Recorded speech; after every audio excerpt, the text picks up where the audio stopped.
There's something I say on this channel very routinely that needs its own video, because people really need this perspective isolated from the rest of my content, I think, for ease of conception, taking the needle out of the haystack kind of thing. I often talk about what our species-appropriate, species-specific diet is, and I talk about how every single animal has a species-appropriate, species-specific diet. And that's the entire point and the entire purpose of this video. People need to wrap their heads around the fact that humans are animals. We are. Physiologically, we are animals. Okay? The only thing that separates us from the rest of animals is our ability to reason, particularly our ability to consider ethical questions. We can either engage in extreme acts of evil due to our self-consciousness that we have, or we can confer benefits upon other people, altruistically, beneficently, okay? We have the choice to make ethically. We have the capacity to reason through those choices.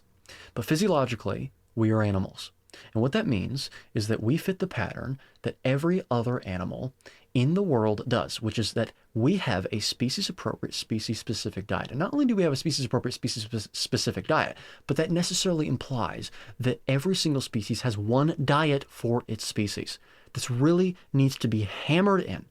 We need to hammer this home, okay? You cannot find me one species of animal, two members of that species, isolate them, and demonstrate that they are consuming two different diets, okay? Now, there is a caveat.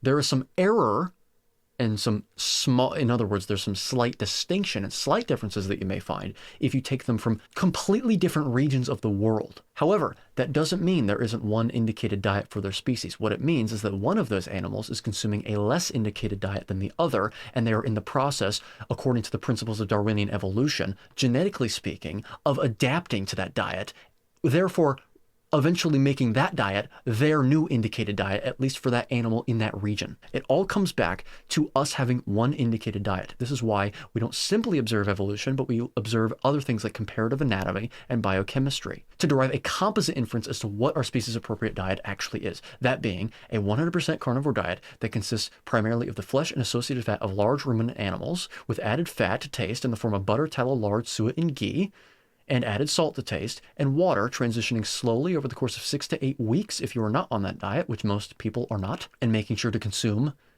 an adequate and sufficient bolus of protein for your physiological needs in one bolus to stimulate a sufficient insulin response to enter an anabolic metabolism, at least once per day, unless you are fasting, which you should only do occasionally. So, I hope this clears things up. I make these short videos nowadays because, again, people need these arguments isolated from the rest of my content.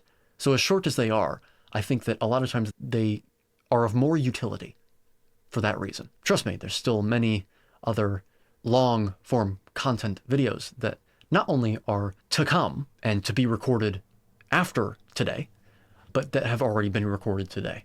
Look forward to that stuff. But join me next time when I'm monologuing again, no matter how short and no matter how long. So, till then.